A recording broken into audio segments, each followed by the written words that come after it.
Good morning বন্ধুরা। সকাল সকাল আজকে প্রথম রান্না যেটা শুরু করেছি টমেটোর চাটনি ধনে পাতা দিয়ে।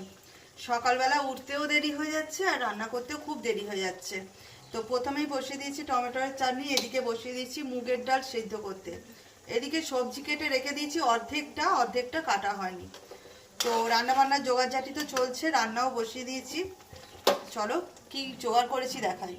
হাঁড়িতে গরম গরম ভাতটা নামিয়ে নিয়েছি আর এখানে সব কেটে রেডি করে রেখেছি। দেখো আজকে যেহেতু সব নিরামিষ হবে, ফুলকপি আলু বিম কড়াই, এখানে বড় বড় করে বেগুন কেটে রেখেছি, এখানে পোস্ত বাটা হবে রেডি, আর এখানে সবজির অর্ধেক কাটাই হয়নি। এই যে কুমড়ো কাটছে, কুমড়ো এখনও কাটতে বসবো, তবে কুমড়ো কাটা হবে। আর এখানে টমেটোর চাটনিটা সম্পূর্ণ কমপ্লিট হয়ে গেছে আজকে। তো বুঝতেই পারছো এখন রান্নার কিচ্ছু হয়নি। ঠান্ডায় তোমরা সবাই কেমন আছো বলো?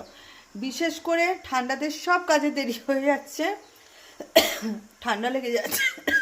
তো বুঝতেই পারছো শরীরের অবস্থা ভালো নয়, তো রান্না করতেও খুব দেরি হয়ে যাচ্ছে। এখন অনেকটাই বেলা হয়ে গেছে, সবে জোগাড়জাটি হয়েছে, এখনও রান্নাও হয়নি। চলো রান্নাটা কমপ্লিট করে নিই আগে।